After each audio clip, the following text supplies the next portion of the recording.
Welcome to the House of Hypertrophy. Is there a better way to structure our training sessions to maximize muscle hypertrophy? Instead of the standard way of performing all sets on one exercise before moving on to another exercise, could there be any benefit to performing two exercises back to back with minimal rest? There are multiple methods that involve this. Today, we'll be examining a new study specifically exploring the effectiveness of the pre-exhaustion method in trained individuals. There are different ways one could go about pre-exhausting, but this paper explored the style outlined by Arthur Jones in the 1970s, where we perform an isolation exercise for a target muscle right before performing a compound exercise for that same muscle. It's proposed that isolation exercise pre-fatigues the target muscle to the extent that it attains a greater stimulus in the ensuing compound exercise. But is this true? Let's dive into the new paper.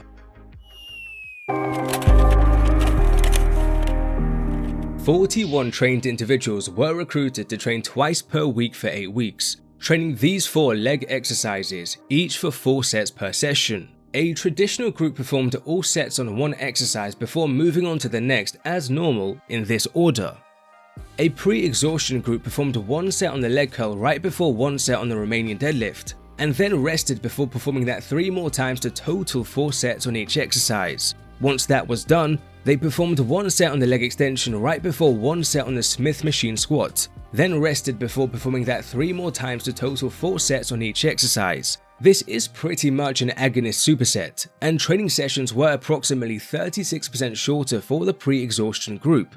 Both groups aim to take every set to failure in the 8 to 12 rep range, with loads adjusted within and across training sessions to stay in this rep range. Although both groups were training hard each set, the pre-exhaustion group did report higher ratings of subjective perceived exertion, which is logical as performing 2 exercises consecutively with minimal rest, especially leg exercises, will be demanding. Additionally, the pre-exhaustion group, by way of the fatigue generated by performing an isolation exercise straight before the compound exercise, would have been forced to use lighter loads. This is reflected in the volume load data, which was lower for the pre-exhaustion group.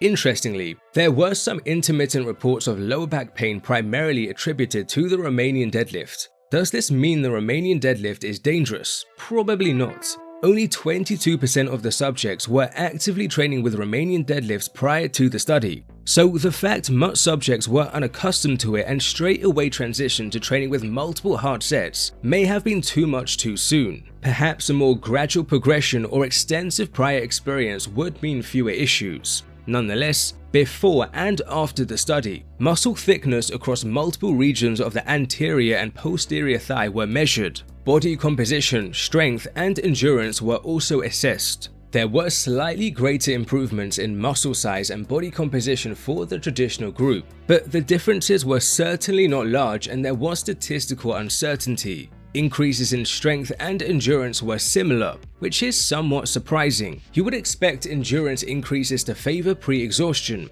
while strength gains to favor traditional training. Nonetheless, these results are pretty fascinating, and the researchers detail 3 practical points. Pre-exhaustion training is a time-efficient method to still see respectable gains. Pre-exhaustion allows us to use lighter loads on compound exercises effectively. That said, they suggest traditional training may likely still be the more effective choice. But again, the differences were small and not strongly supported by inferential evidence. I generally agree with the researchers, but some further points are worth recognizing.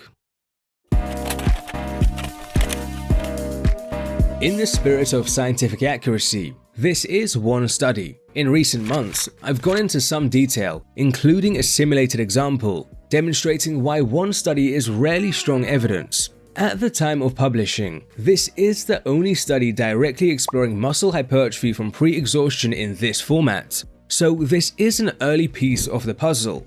The results are also specific to what was tested and measured. Questions remain about how growth of other muscles may have looked, or the effectiveness of employing pre-exhaustion with other exercises. Furthermore, due to the potential differences in muscle activation in a compound exercise between people, perhaps pre-exhaustion could work better for some people more than others. But this is speculative for now. In the absence of other research, I echo the researcher's sentiment in that there's no compelling evidence to recommend pre-exhaustion training. After all, traditional training seemingly had a slight edge with lower perceived exertion. That shouldn't be confused with me saying no one should ever pre-exhaust. If you enjoy it or if you've been having some success with it, then by all means continue. Furthermore, we know that pre-exhaustion does result in you handling lighter loads for a given rep range, which could be useful in some cases for one reason or another. We also know it saves some time, although it's worth knowing there are other time-saving methods that do have a little more evidence behind them. For example, antagonist supersets appear to be able to effectively reduce training session durations, while not impairing muscle growth or training performance. There's also some reasonable evidence that rest pause or drop sets could be used in certain cases. If you're looking for an exceedingly effective customized muscle building program, our exceptionally rated partner, the Alpha Progression app, can help you. No other app gets close to creating personalized programs as comprehensive and well-rounded. Input key details, such as what equipment you have, if you want to emphasize some muscles more than others, and how often and how long you're able to train for. This generally takes less than a minute. The training philosophy is based on the latest scientific literature.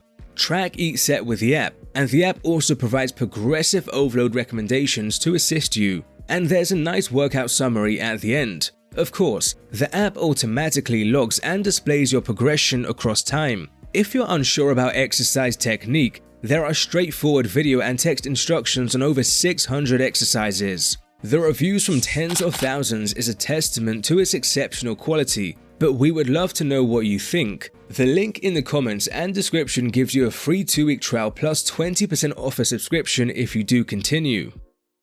Thank you for making it to the end. Feel free to check out another one of the videos at the House of Hypertrophy.